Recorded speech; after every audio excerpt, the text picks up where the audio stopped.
the organizations that survive long term and thrive out execute everybody else, right? So it's not just about the idea, it's not just about the product. You have to execute the business processes and do that as well or better than your competition.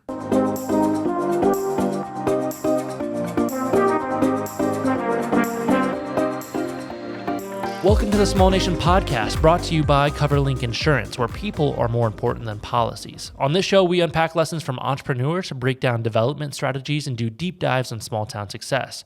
Our goal is to provide value to our listeners by hosting conversations that teach, inform, and inspire. Hey everyone, my name is Ethan DeLeon, and I'm here in the studio with the founder and CEO of Small Nation, Jason Duff. Today, we're excited to have the Dean of Engineering at Ohio Northern University, JD Yoder, on the show. JD, welcome. Thank you so much. Great to be here. JD, I've been excited about this episode because we've been friends, but JD is someone that I consider a mentor, and he's really paving the way, preparing students today with this idea of the whole value of an engineering education, but thinking about things entrepreneurially. And so I'm kind of excited to unpack that today and hear more about your journey, but then also just how things are evolving for engineering and that whole spectrum of the various types of engineers that are out there, and then how engineers are using entrepreneurship, whether they're starting small businesses or I know before the episode we talked about AI and like how AI is part of the buzzword about every industry. Sure. How we should be thinking about that. So again, just thanks for being in the studio today. Absolutely, my pleasure. I look forward to the conversation. Yeah, well, tell us a little about where you are from, where you grew up, and I want to hear a little bit about your background and your educational journey. Sure. So I grew up in Elkhart, Indiana. That's where most of the RVs are made, is how people know that area now, north central Indiana. And it's like the RV capital of the world, I really, think. it is. There's actually the RV Hall of Fame. Is there? There we go. Yeah. So grew up there and chose to attend Notre Dame, which is not far from there. Have you heard of that university before? I think so, yeah, somewhere. Had a really great experience there. Chose mechanical engineering as my major, and was able to, was working part-time, and that eventually led into a business, which I'm sure we'll talk about more. But yeah, I had a great experience at Notre Dame, both for my undergraduate degrees, and I did graduate school there as well. So for those listening that may not be familiar with engineering, you said mechanical engineering, right? What is that? So mechanical engineers really focus on making sure things that move in the right way, right? So that might be the engine in your car, it might be the car itself, it can be airplanes, it could be machinery in a factory, it can be power equipment, right? So any place that something's moving, there's a mechanical engineer that's had a piece in that.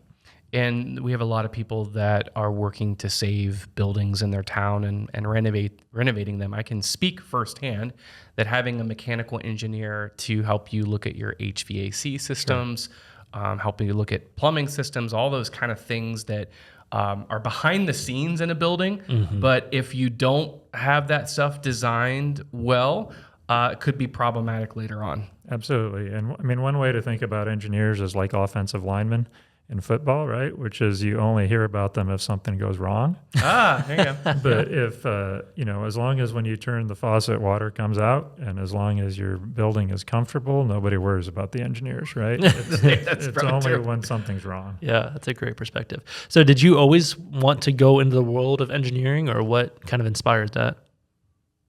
No, I don't think I grew up thinking that. I was fortunate to be there at a time when kind of computers were a relatively new thing for homes, right? And I had a paper route. I guess that was my first entrepreneurship. Hey, that's a great way to start. Yeah. Saved up money, bought a computer, taught myself how to program, and was able to do some things with the school competition team.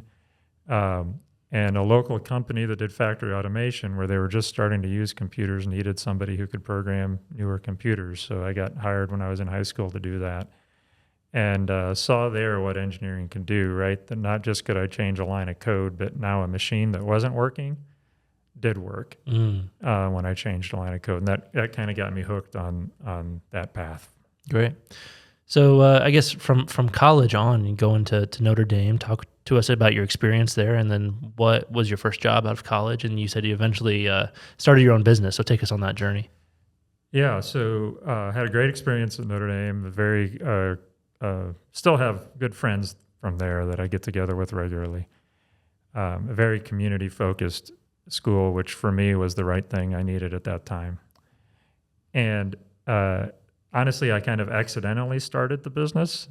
So the company I How do talked you about- accidentally Please tell me. start a business? So the company I talked about, I was working there full-time in the summers and then part-time during the school years, both in high school and college. Mm-hmm. And they decided to stop doing automation equipment and just all the supplies, so motors and pieces of conveyor, that kind of thing. And some of the customers that I had been working with asked if I could continue doing the work I was doing where those machines were now installed. I did that. They paid me, and then I did my taxes for the first time as a self-employed person. And my accountant suggested, maybe you should start a business if you're going to keep doing this. So I did that. Can we put a button on that? Because I think for everyone in their entrepreneurial journey, the first time that you can exchange services or an idea or something you make and get paid, that's a pretty awesome experience. Sure. It feels pretty good. And you're like living on cloud nine thinking like, look at that money, whatever that top line number was, until you learn you've got to pay taxes. Yeah. Yeah, And not just income taxes, but self-employment taxes and, the Medicare.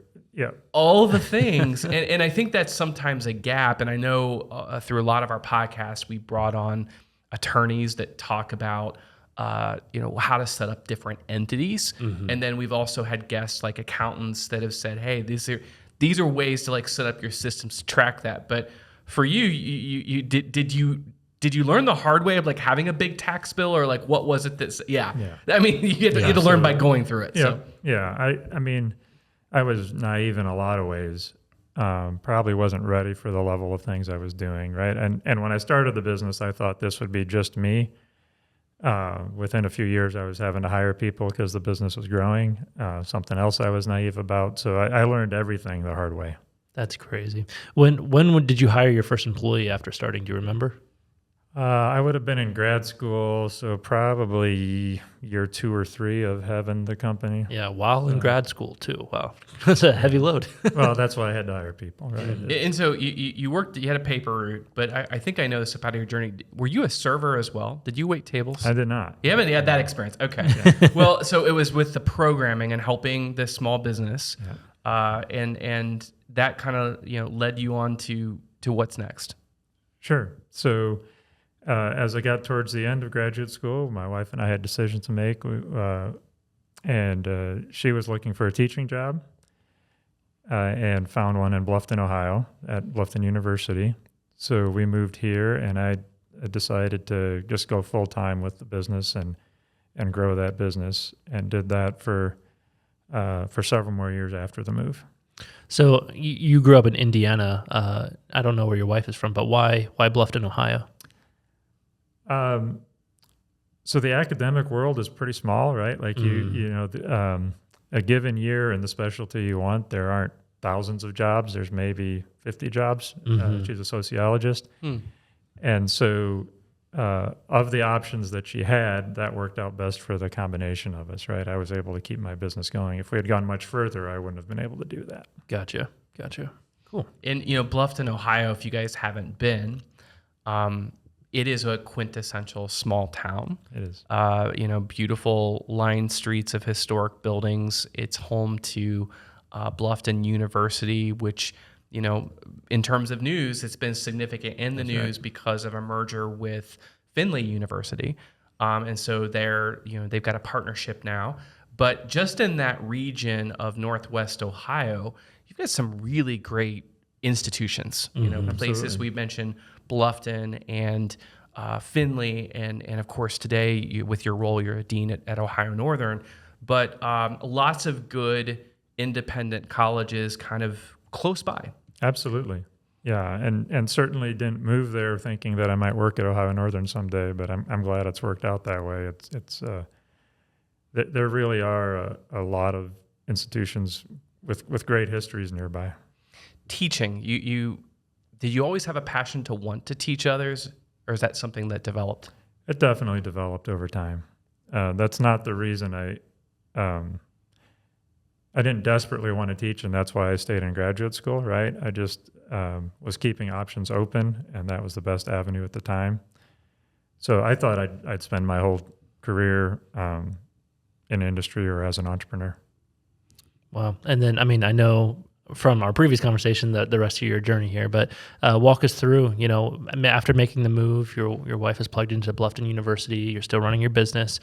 Take us through the next few years in your professional journey. Like I said, I learned everything the hard way, right? So I was trying to bootstrap everything. I never borrowed money to do this. We were working remotely before that had kind of been invented, so there were lots of obstacles there. But had some success both with industry and with government contracts, did some SBIR programs. So if any of your listeners are technical, that program still exists, a great way for small businesses to get ideas moving forward. And just because you shared it, Sure. How do people find out about that? So SBIR.gov, SBIR is Small Business Innovative Research. Okay. And any federal agency that has an R&D budget, so things like NSF, but also NASA or the Army, has to allocate a small percentage of that budget for the SBIR and STTR programs to allow small businesses to kind of play in the tech development world. And very competitive programs, but I had success with those as well as more and more automation work. Things were going well. The business was growing. I was hiring more people. We probably were up to about 7 people. Had 2 folks leave in the same week. Both had kind of dream job offers come up, so I didn't have anything but good feelings about that. But I wasn't smart enough at that time to say, okay, I need to take a pause and get some new people hired and keep this going. My solution was just, I'll do their work and my work. Oh, right? Yeah, that always works out well. And, we had contracts with delivery dates, and in the automation world, when a factory shuts down, you have a narrow window to get something in there. So I just worked a lot, got most of those things installed, was feeling pretty good, came home. Glad to see my wife after being on the road quite a lot, working 100-hour weeks. And she said, if you want to keep doing this, that's fine, but there's no reason for us to have a house and a dog, right? I need something that's easier for me to take care of if you're going to be gone this much. And kind of out of the blue, the very next day, I got a full-time job offer at a company I'd been trying to solicit as a client, right? And I kind of took that as a sign. And they gave me the benefit of the time I needed to kind of wrap up the projects I had and sell the rest of the company to one of my coworkers, and kind of feel like I was in a good place where I was ready to move on, and they allowed me to do that and made it easy to say yes. Mm-hmm. We were talking a little bit before the show. I mean, that couldn't have been an easy decision. Obviously, you've been building that for the past several years, and you were successful in it, sounds like, and you had other people relying on you for income. So, talk to us a little bit about your thought process. I mean, we got the bones of the story there, but what was that, in your head? What made you leave your own business to kind of go to the more traditional 9-to-5? Sure. So, I'm going to answer that in a slightly different way first, Sure. And then we can drill down if you'd like. I think there's a lot of things I didn't know, right? I've talked about being naive at that time. And I think when I first started the business, it was because I wanted to do the work, right? Like the way to keep doing that work was to start a business. Mm-hmm. Yeah. And it wasn't that I wanted to build and grow a business and become a manager and become a CEO or anything like that, right? For some people, I know that's the dream that gets them into entrepreneurship. For me, this was work I loved doing. I found it fulfilling, right? Again, seeing stuff work that didn't used to work. I loved that. Making companies more efficient. I loved that. So I think I didn't spend enough time thinking about how that role was going to have to change as the company grew, especially if this was going to be a long-term thing. Yeah. And at the time, I didn't have the skills or the desire to really be a full-time manager.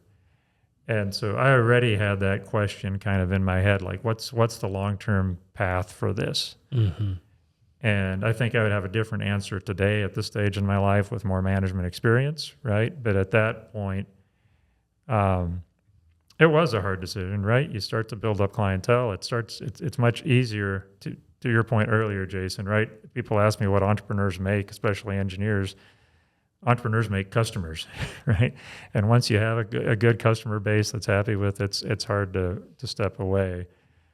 But it felt like for me, for my family, for quality of life, for what I wanted the next X number of years to look like, right? Yeah. I wasn't on a path that I was super excited about for the long term. Yeah. You had no interest in really being the executive figure. You just like the work. Yeah. That's a very interesting perspective, and I appreciate you sharing that. And I think there's plenty of room in the ecosystem of industry to have people that identify as being an entrepreneur, but there's also a lot of people that we need that maybe have a different label or title that they use entrepreneurial thinking in a larger company. And, sometimes the buzzword is calling those people entrepreneurs. Mm-hmm. And I think that, a big thing is the loneliness. And we've had guests on that have talked about the cost of entrepreneurship. Right. I think back to Matt Brown and his episode of highlighting owning multiple restaurants, going through COVID, going through a divorce, struggling with an addiction. Like those stories are more common than not. Yes. And so you do kind of have to evaluate based on your life conditions, how much risk you want to take on, and then how much you're willing to sacrifice. And then also like what your end goals are. So you made that decision to go work in an enterprise that was not yours, but you brought together all the skills that you had learned, which I would imagine was pretty desirable from a potential employer. Absolutely. I mean, I couldn't agree more with the entrepreneurship as well. And if you've seen the interview with the CEO of NVIDIA, they asked him, what would you do differently if you were to do it again? And he said, I wouldn't do it. It's cost too much. Wow. Right? Yeah. Powerful statement. And that right now is probably the hottest company, maybe largest market cap or borderline in the world, right?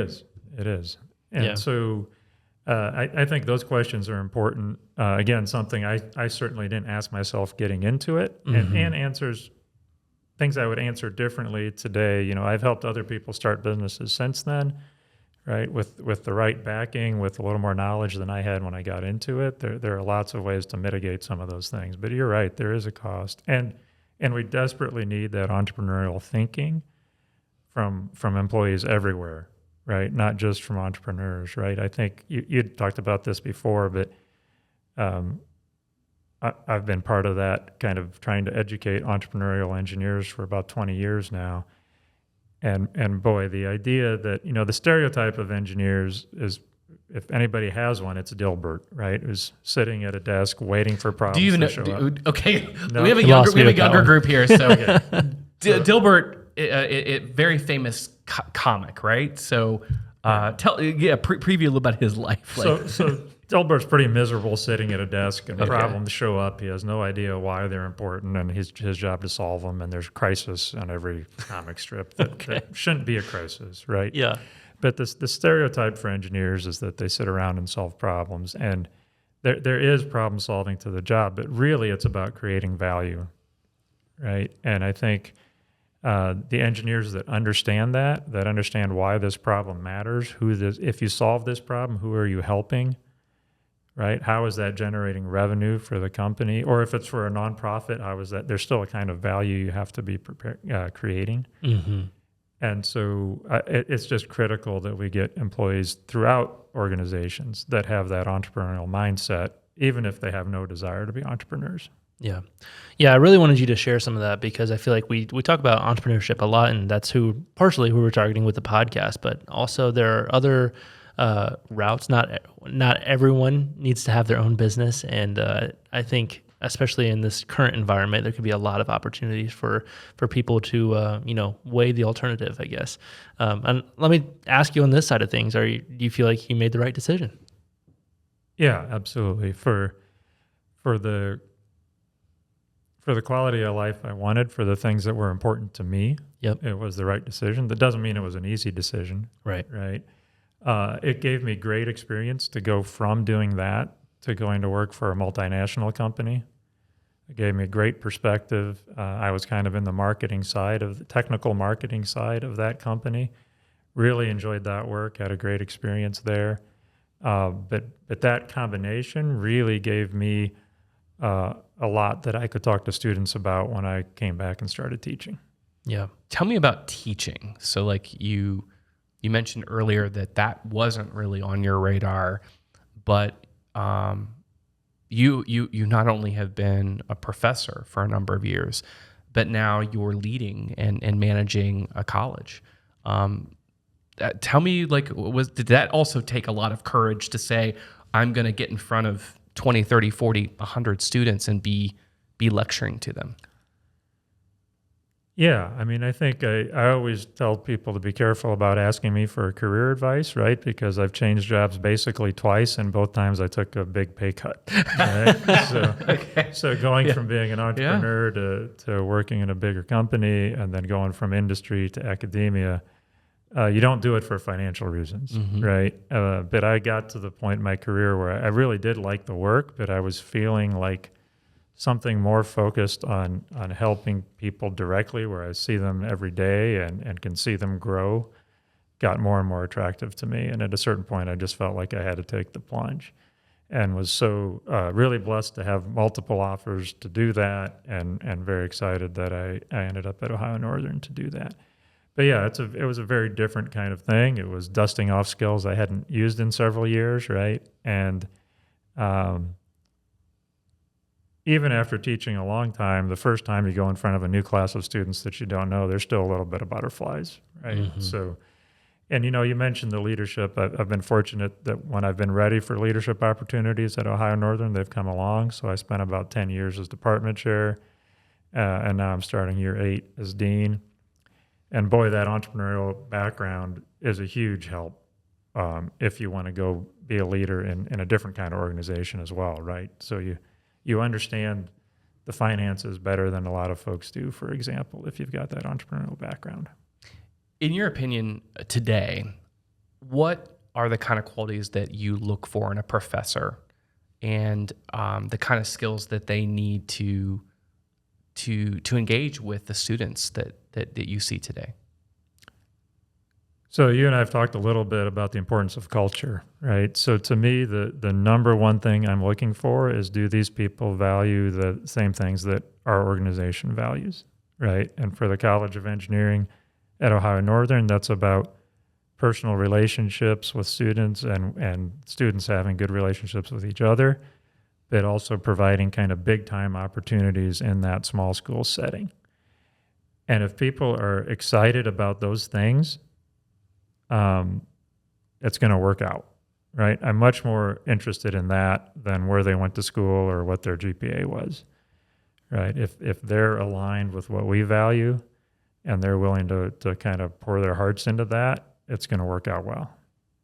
And there's a lot of criticism in the marketplace right now amongst the cost of education. I saw a chart kind of in the last 10 years is that the price of a college degree has outpaced almost every other metric out there. When you think about leading the engineering school, what kind of responsibilities do you think universities have to address that? I have a long answer on this. I figured it'd be a popular topic. So yeah. So the first thing I need to do is push back a little on that public perception, right? Because while tuition and especially tuition has gone up quite a bit, universities have also worked very hard to grow their scholarship and financial aid options, right? So if you look at private education in the U.S. over the last 20 years, the real out-of-pocket cost is flat or down in the United States, right? It's not a story that gets told very much, right? So yes, the sticker price is going up. But for anybody out there who's thinking about sending their kids to college, make sure you fill out the FAFSA and don't make those decisions until you see what the real cost to you is going to be. Now, having said that, I do think everybody in higher ed has a significant responsibility to make sure that we're providing return on investment, right? I think there are a lot of reasons to go to college besides just your first job. I think it's a great place to grow together, to expand what you're interested in addition to learning the skills that you're going to need for that first job. But you do need to be able to get that first job. And I'm proud to work at a place that's got one of the roughly top 100 return on investment in the country, always in the top 2 in the state. So I think we do have to own that. We do have to provide value. Just like I was talking about with entrepreneurially minded engineers who need to create value, right? Universities absolutely owe it to their students and their alumni to create value. The last thing I'll say is the wage gap between college graduates and non-college graduates is larger today than it's ever been, right? College is still an incredible investment on average, right? There are cases where it doesn't work out. There are some schools that are better at it than others, but that often doesn't match what people are hearing, right? As an investment, it's still an amazing investment. Well, and I think it's thinking about the business model and the generality of looking at the whole industry. And this is a big credit to you and your leadership and the work that's being done at Ohio Northern, is that you have to differentiate yourself from all the other people that are out there, not only in the region, but you mentioned within the scope of engineering or the scope of geographic region, or I know even what's unique about your program, and you can maybe help educate the listeners on this, but the program that you lead, the engineering college, doesn't have a graduate program. So you're in another special category, and the university is getting rankings and recognition for your college. Sure. Yeah, we've got a strong program, ranked number 23 in the country right now in our category, which, like you said, is without a PhD program. We intentionally don't have graduate programs. It's not that we couldn't start one if we wanted, but I'm a firm believer you have to focus on a small number of things and try to do them exceptionally well in this market, right? Because you alluded to this, but the reality, people don't always think about this, but absolutely a university is a business. Right. And so you have to differentiate just like businesses, right? You have to think about who your customer is and make sure that you're providing something to that customer that's of value and differentiated from the competition. Mm-hmm. Well, you mentioned the opportunities and the jobs out there, and we talk a lot about economic development and different industry trends in not only Ohio, but also the country. So I guess as for those considering a career in engineering, what kind of trends are you seeing in the current environment, I guess, for employment opportunities in your field? So engineering is always an in-demand field, has been for my whole life. Right now, it's off the charts in demand. Mm-hmm. There are thousands. Last time I looked, 6,000 open jobs for engineers just in the state of Ohio. Wow. Right. And that's basically after all of this year's college graduates were placed. Mm. Right. Many of our students will come back for their senior year already having a job for after graduation. Wow. We cool. have the last several years, we've had more companies come to our fall career fair looking for engineers and computer scientists than we have seniors. Right. So there's more than one company for every student. Yeah. So that just gives you a little feel for the market. And that's Ohio Northern, but the market in general is very hot. It's a great time to be going into a technical field. There's a lot of buzz about computer science, and there's certainly demand there, but really any engineering field right now. Yeah. And just a quick side note, we had Eric Phillips on as a guest on the podcast. Sure. In Eric's role, he's the Union County Economic Development Director. And I specifically remember him saying they currently have 600 engineering jobs that are unfilled that are available in Union County. That is the county right next to us. And in that county, it's part of the Columbus region. You've got companies like Honda, Scott's Miracle-Gro, Nestle, and it is a corridor where there's a lot of manufacturing. The Transportation Research Center, we've had him, Brett on as a guest, the CEO there. But if we don't develop and work with our educational partners and produce more engineers, that jams up the whole process with economic development as large. Yeah. Absolutely. And it's a systems problem is the way engineers talk about it, right? Because you can't just flip one lever and fix it. We need more young people in middle school and high school who are interested in technical fields. And then we have to get them into colleges. And then we can start to deal with that workforce gap. But it's not like I can fix it. It's not like one company can fix it. It has to be people all over the state working to increase that interest. And then we also need more people in the skilled trades, right? So it has to be an and, not like 4-year versus 2-year. We need more of all of that for Ohio to really thrive as we continue to boom. Jobs Ohio's done amazing things in bringing more companies in. We have to make sure they're getting the workforce they need. All right, at this time, we're going to take a quick break to hear a word from our sponsors. Big city dining in a small town. Now that's the Syndicate. Join them for fresh steaks, pasta, or seafood for dinner, or stop in for Sunday brunch to experience one of their signature dishes such as chicken and waffles, and maybe even pair it with a mimosa flight. Located at 213 South Main Street in downtown Bellefontaine. Tired of gyms not being open when you want to work out? Then check out the region's best 24-hour fitness center, Anytime Fitness in downtown Bellefontaine.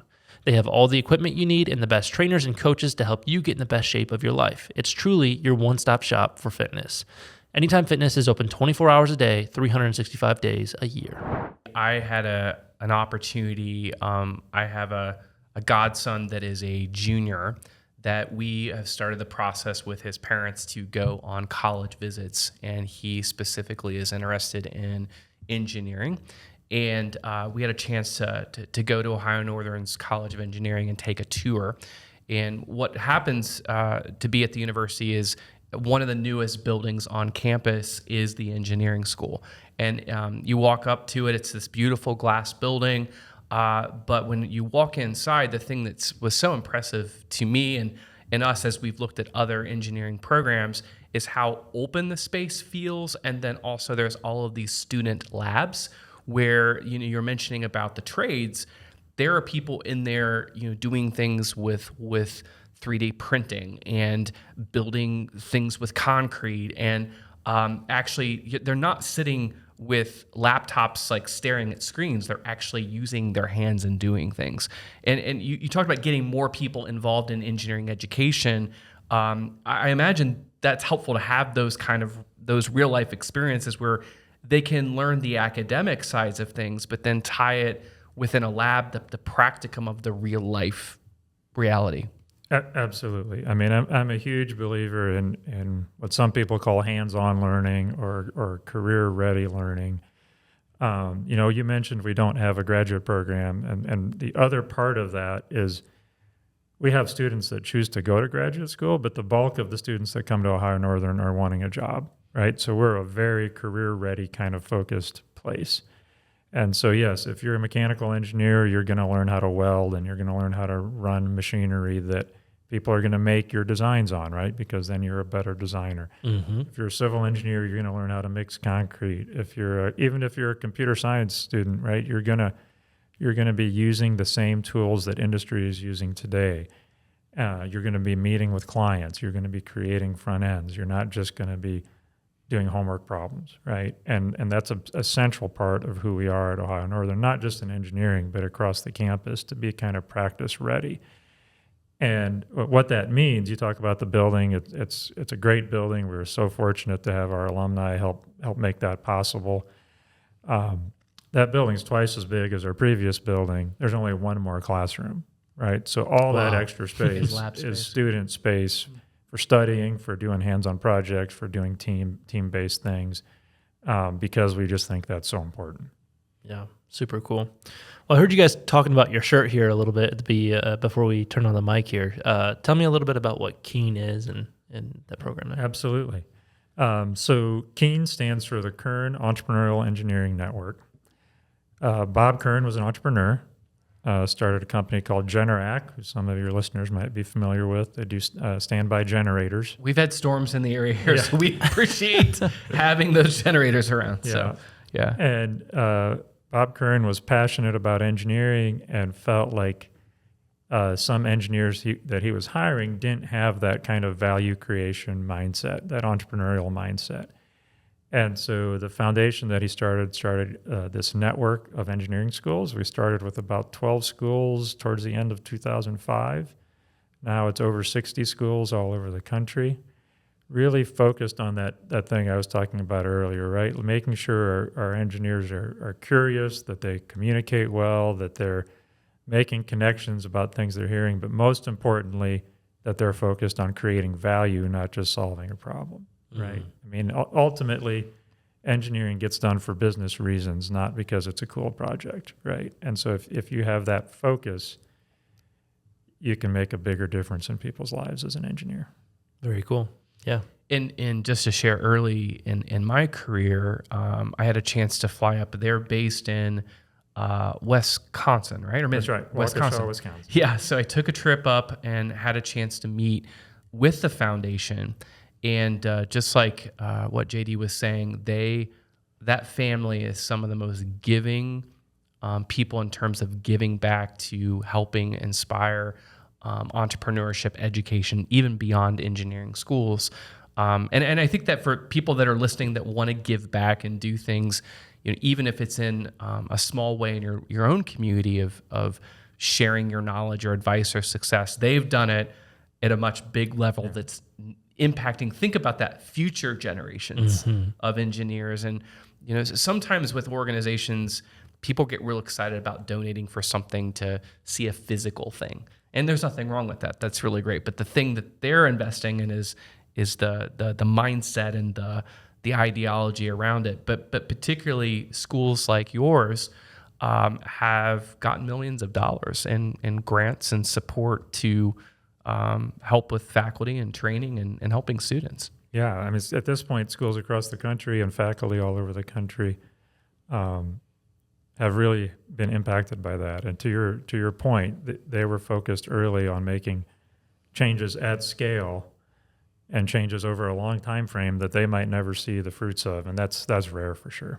Well, we've had a lot of guests on that have talked about this concept of masterminding, where it's getting together and sharing best practices and feeling like you're supported or hearing what another entrepreneur or business is doing in another market.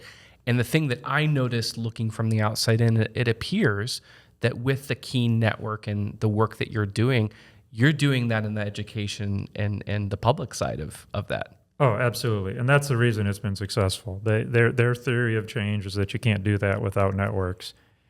And we've managed to help co-create a network that is very sharing and open, even though we're competitors, right? So Ohio State is now part of the network.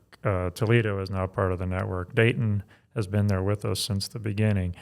And so, when it comes to an individual high school student, we're competitors. But when it comes back to the system, right, when it comes to actually improving engineering education, we're partners. We all want that. We all want that improvement. And that's what makes it exciting. Is we get together once a year for a national conference.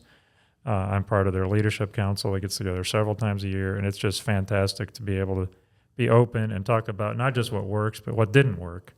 Right, because often that's often where a lot of the there's lots of lessons right? there, right? Yeah. Well, and can you maybe speak to that a little bit for those that are listening that maybe they've been out of school for some time, and they do want to continue to stay sharp and learn and grow. Are there anything that you kind of keep on your radar as an educator? I know a lot of us, we refer to YouTube. Like I know I do. Right. If there's something I don't know, one of my first things is I go to YouTube and type it. And again, you kind of got to sift through it. It's not as curated as it might be, but just is there any kind of tools or resources for people that do want to keep on their education journey that you found helpful or could point to? YouTube's really impressive, Yeah, right? sure. And Sure. so that certainly is a great resource. I think in today's world, you can really focus in on the thing that you're most interested in, right? Mm-hmm. So if what you're interested in is keeping up, if you're an engineer and you're interested in keeping up to date with engineer, there are engineers workshops around the state. We run one of those every year. if what you're trying to learn about is AI, there are some good free courses now that you can find online. A lot of those take a lot of initiative, right? And so I think be realistic about how much time you're willing to put into improving yourself. Yeah. Because like Coursera is a big national platform for online courses. There's a huge percentage of people that start those classes and never finish because It's really high, unfortunately. And I'm in that category. Good intentions. Right. Yeah, good intentions. And so I think, that's one of the advantages of YouTube is you can do it in bite-sized pieces. But and there are lots of courses you could take, even at local community colleges, to stay up to date as well. If you're willing to be a little more committed than what you're going to find in kind of the bite-sized pieces that YouTube is so good at. Mm-hmm. Yeah, cool. Thanks for sharing those. Looking forward, what are you most excited for with the engineering program at ONU? It's an exciting time. We built that building and it started in 2017, same year I started as dean. We were about 450 students. This fall we'll be over 700. Wow! So we're growing pretty quickly, not fast enough to meet the needs of the state. So that's why we have to deal with that statewide. But I think people see the value in that career-ready education. They see the return on investment. They see that we're still a place where young people can come and get together and do amazing things, and 4 years later they're graduating with a great job. Mm-hmm. And I think there's always going to be a place for that, and I'm excited about what we can bring to students. I'm also excited about what's going on in the state with economic development. There's a lot of growth. There's opportunities for young people. So I think it's going to be an exciting decade for sure. Yeah. JD, a lot of people are talking about, you mentioned Jobs Ohio, and our state has been very successful in the last few years of winning some really big companies and deals. And everyone, of course, points to and looks to Intel. And you cannot not see new data centers that are popping up with companies like Facebook and Microsoft. But what do you think something like that of reshoring, more of those chip manufacturing, what gets you excited? And then maybe, is there anything you're concerned about?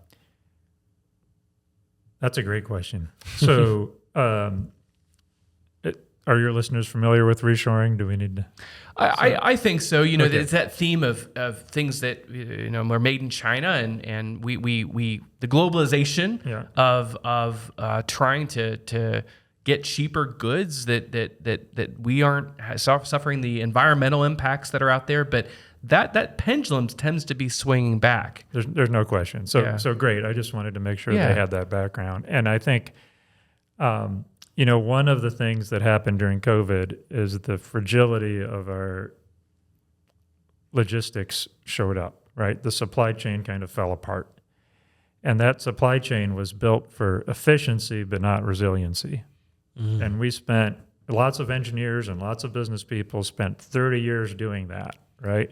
The just-in-time manufacturing, exactly. Right? That was if you could achieve that, that's the pinnacle, right? Right. And not just manufacturing, right? But, FedEx and DHL logistics. Being able to bring things to you the next day if you needed them. And we kind of really hammered that efficiency for a while. And then COVID kind of highlighted the weaknesses, right? The lack of resiliency. And so companies and countries are trying now to find the balance of that resiliency and efficiency. And I think that's going to take time to figure out, but I think that's absolutely an exciting time. And I think it's a good thing for the U.S. and a good thing for the heartland here, which is still the manufacturing capital of the U.S. I think that's absolutely an exciting time. It's also a challenging time, right? Because we've got fewer students in high school than we've had for years, for decades. And population growth in the U.S. just is not growing at a rate that we're used to. And so these companies are going to have to figure out how to increase production while at the same time dealing with a smaller workforce.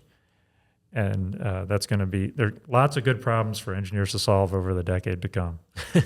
That's kind of one theme with a company like Intel. The other thing that has been very important for the Midwest has been automotive manufacturing.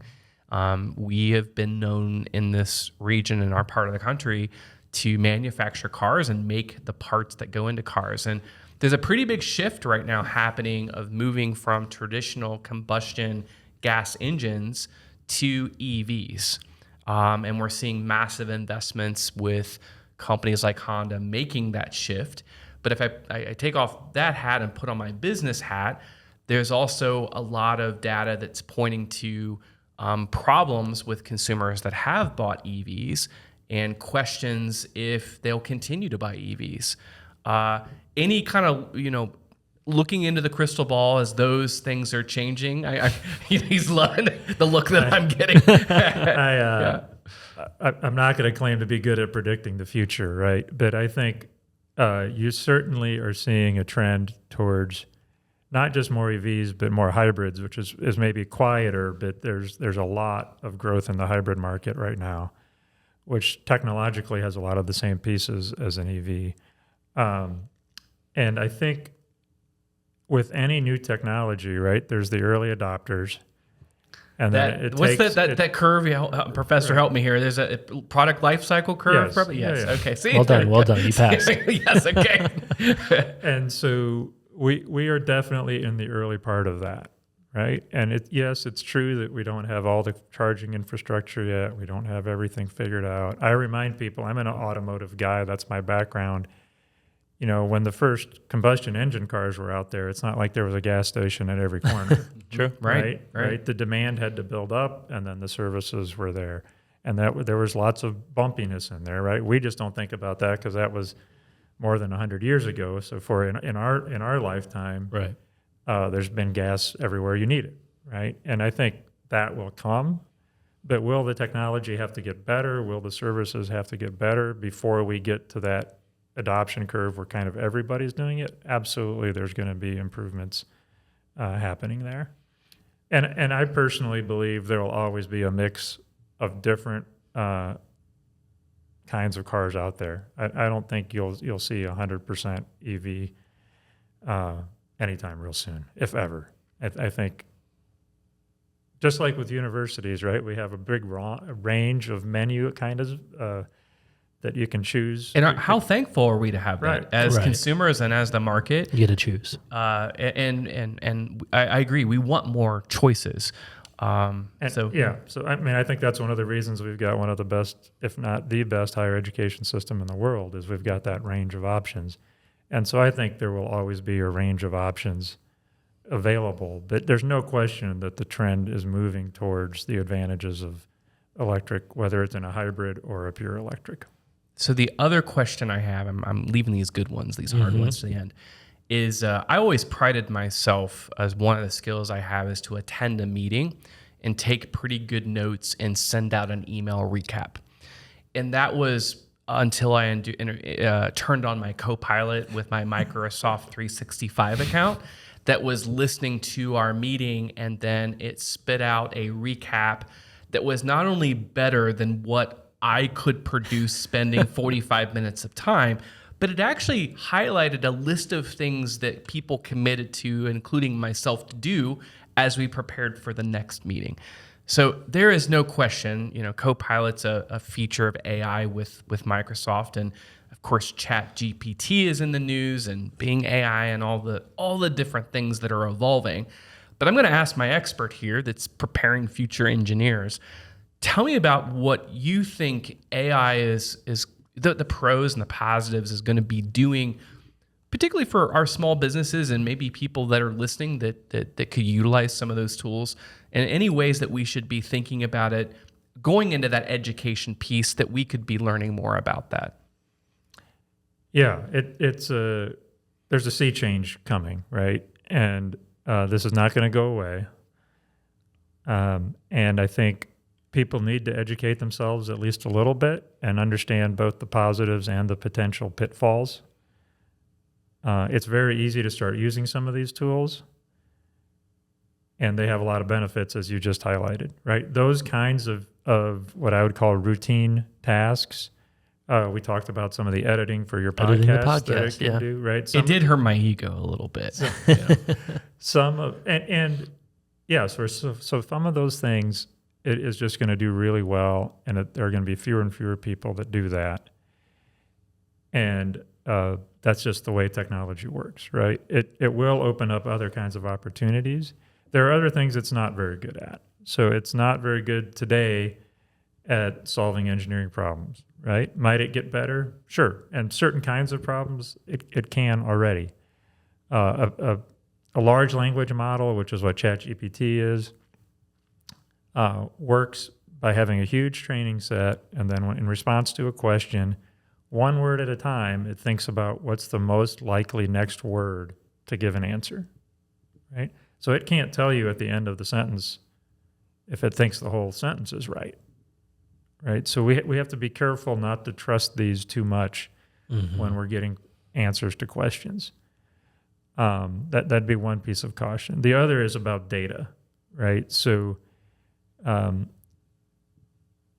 most of these models, as you're typing data into them, are then using that data for future training, right? So I know nobody reads all the fine print when you start using a new tool, but keep in mind that anything that you type in there, they now have access to. And so for people in my field, things like student records, we certainly aren't going to be putting student stuff into an AI model anytime soon. Hospitals have very similar kinds of concerns, right? So we do have to think about where the guardrails should be in terms of which data we give access to these large language models. Great. Yeah. I feel like we could sit around all day and like you did hold off all the hard questions to the very end there. But all good things. Yeah. Yeah, there's a lot going on with AI, but I think anybody who tells you they know exactly where it's going is lying to you. is not being truthful. Yeah. Very cool. Well, thank you for sharing your perspective on that. I feel like it's fun to have someone of your stature and just your experience speak to some of these topics. So thank you for that. I'm going to kind of move us into more of a fun segment here of our show, just rapid fire Q&A. Now, these are the real tough questions. These are the real hard questions here. Number one is, are you a Coke or a Pepsi guy? Coke. All right. Yeah, I think that probably moves Coke now to 80% of our guests. So. Which is the right way. I'm a Coke I just like to say that. Great. Question number 2 is, if you had to choose a career completely unrelated to the work you are doing now, what would it be? Well, that is a hard one. Completely unrelated. I think I would go back and start a small business again. Really? Yep. Wow. Love that. Yeah, that's cool. Keep it small, or would you like to grow it up? Probably small. Yeah, that's great. And then the last one here is, what is your perfect vacation? I like beach. Okay, beach guy. So Hawaii's beautiful. Probably, I've only been there a couple times, so probably it'd be the beaches in Hawaii. Yeah, never been. It's on the bucket list. Same. Yeah. We're supposed to go, and then someone in my family caught COVID right before we were supposed to go, and they were very strict during COVID, so we didn't want to get stuck on the island. Right? Yeah, exactly. Because Anyway, maybe someday. Great. A few closing questions here for you, and the first one is, what is one professional development resource that was impactful for you along your professional journey? Great question. I think recently I love the book Think Again by Adam Grant. And I think it's because it provides, in a polarized time, right, it provides us an opportunity to fight our way through that. Right? He talks about treating the things we believe as experiments, right, and realizing that some of the things we believe are wrong. Right. Certainly some percentage of the things I believe are wrong. Sure. And so why not talk to other people and view it as an experiment where you're both trying to figure out what the right thing is instead of defending that belief at the cost of getting upset about people who think differently than they do. Wow. I feel like our world could use a dose of that. A lot of good nuggets I there. think that's a new one. So thank you for sharing that. And then where can people learn more about the engineering program at ONU and the work that you were doing there? Yeah, so onu.edu is a great website, but you're also more than welcome to email me directly. That's j-yoder at onu.edu, so j-yoder@onu.edu. And I'd love to answer any questions your listeners might have. Great. About AI or EVs or any of the things, the right? future. I do have some faculty who are experts in AI, so I can point them to Yeah, them there you go. rather than trying to answer those questions off the top of my head. Yeah, awesome. I will give the plug, and it's kind of a shameless plug, but it comes from a very authentic place. If you heard and listened to JD today, the type of mentorship and leadership and culture that he has built within his college, you feel it when you're there. And if you talk to a recent alum or a current student, the program doesn't have to sell itself because they're doing something special there. But I think part of what the secret sauce is, if we want to talk about it, is the background that JD has had in his journey of being an entrepreneur and owning a small business. And I think the failures or mistakes that he's made, how he's incorporated that into his everyday life. And I think there's a lot of really great nuggets that no matter what career path you're in and listening today, you can take that. The other thing that I take away is I would probably have always identified in the entrepreneurship spectrum as a more right brain kind of person. The creative, the theater, those aspects. If you're like that, what I found is it's really good to find someone that is more those left brain system process people.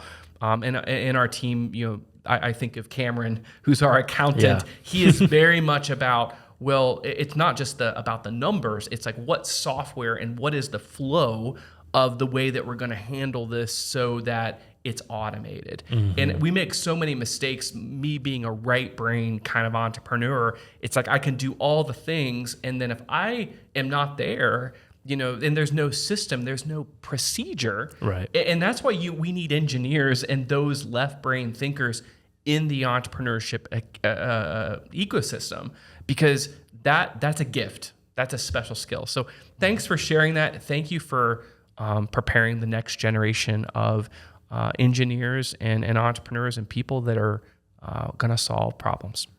Thank you. And I'll just build on that a little bit. I mean, I think first, thank you for the kind words. A big part of that is, any organization's about a team. It's certainly not just me, and we've got an amazing team there. And I think to your point on entrepreneurs, organizations, especially as you start to grow, execution is just critical, right? And I think that's a place that sometimes gets missed. And ultimately, the organizations that survive long term and thrive out execute everybody else, right? So it's not just about the idea. It's not just about the product. You have to execute the business processes and do that as well or better than your competition. Yeah. Well said. Thank you, JD. Yeah. Thank you. Thanks for tuning in on this episode of the Small Nation Podcast. We hope that conversation proved valuable to you. And if you enjoyed it, be sure to share the episode and follow the show on Spotify, Apple Podcasts, or your favorite podcasting platform. You can also subscribe to the Small Nation YouTube channel if you prefer to watch your episodes. Follow Small Nation on social media, and we'll see you in the next episode.